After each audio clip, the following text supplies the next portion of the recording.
Bem-vindos à apresentação de história, onde contamos fatos históricos e perguntamos por que nos esforçamos no quarto bimestre. Hoje falaremos sobre o bigodudo mais famoso da... Não esse bigodudo. Esse bigodudo. Mais infame da história e como ele chegou ao poder.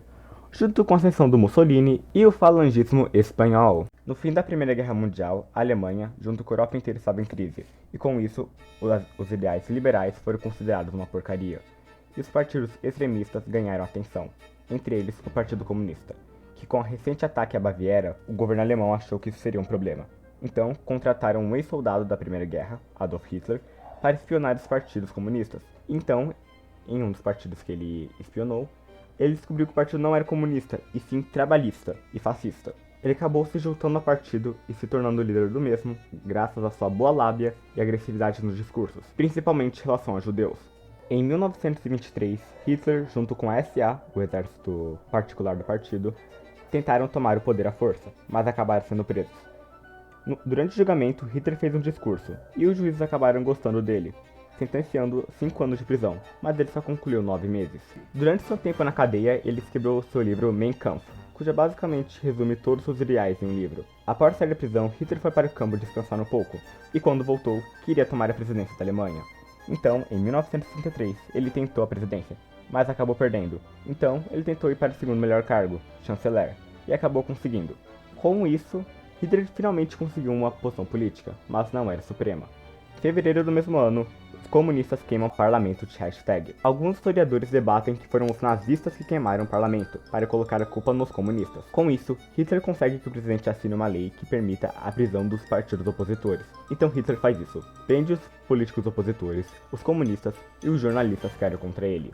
Com Hitler virando chanceler, a SA queria se tornar o exército principal da Alemanha. Só que a SA era muito bagunçada para isso. E junto com sua extrema agressividade, ela acabou se tornando um problema para Hitler. Então Hitler, querendo acabar com todos os seus problemas com uma facada só, fez um evento que foi considerado a Noite das Facas Longas, porque todos os opositores e membros da SA foram presos e mortos. Depois de um tempo, o presidente da Alemanha, Hindenburg, acaba morrendo de câncer. Com isso, Hitler funde os cargos de presidente e chanceler para formar o Führer e se torna o líder da Alemanha, iniciando o Terceiro Reich, governo que duraria 1000 anos. Hitler como presidente fez maravilhas para a economia da Alemanha, trazendo emprego e satisfação para a população. No entanto, judeus e ciganos e outras minorias tiveram seus direitos muito reduzidos, e os que tinham condição acabaram fugindo, e os que sobraram foram colocados em campos de concentração. A Alemanha finalmente saiu de sua crise e se tornou uma superpotência. Porém, a vontade de expansão do Hitler acabou trazendo ao mundo uma guerra inesquecível. Com o fim da Grande Guerra, a Itália estava na completa crise por causa do Tratado de Versalhes. Grupos de extrema esquerda e extrema direita ganham muita popularidade e a alta sociedade apoia os grupos de extrema direita, com medo de uma revolução proletária.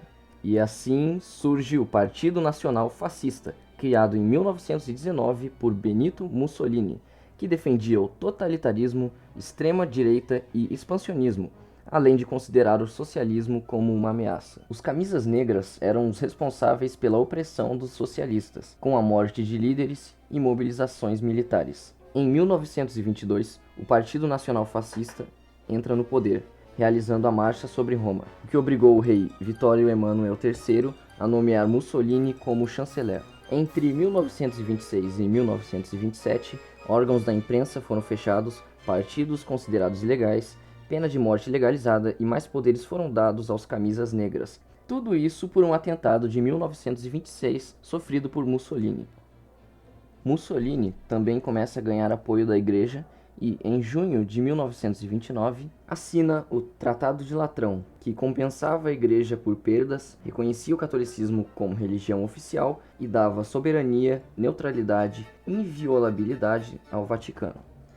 Com investimentos em obras públicas, crescimento demográfico e desenvolvimento do setor industrial e agrícola, houve uma estabilidade para os cidadãos italianos no fim dos anos de 1920. Porém, a crise de 1929 ameaça a economia italiana. Assim, Mussolini defende a expansão imperialista e militar da Itália para fortalecer as colônias da África. Mas foi justamente a aliança com Hitler em 1936 e a intervenção na Guerra Civil Espanhola que criaram a possibilidade de um novo conflito. A engenharia espanhola é basicamente a mesma coisa, A Espanha estava em crise por causa da Primeira Guerra Mundial e partidos de extremas acabaram melhorando. O da esquerda foi a Frente Popular e o da direita foi chamado de Falange Espanhola. Na hora das eleições, a Frente Popular colocou Manuel Azaña como candidato e a Falange Espanhola colocou o general Francisco Franco. Nas urnas, Manuel Azaña ganhou. Porém, Francisco Franco não aceitou a derrota e ele, junto com a igreja e o exército, criaram um golpe de Estado, tomando o poder à força.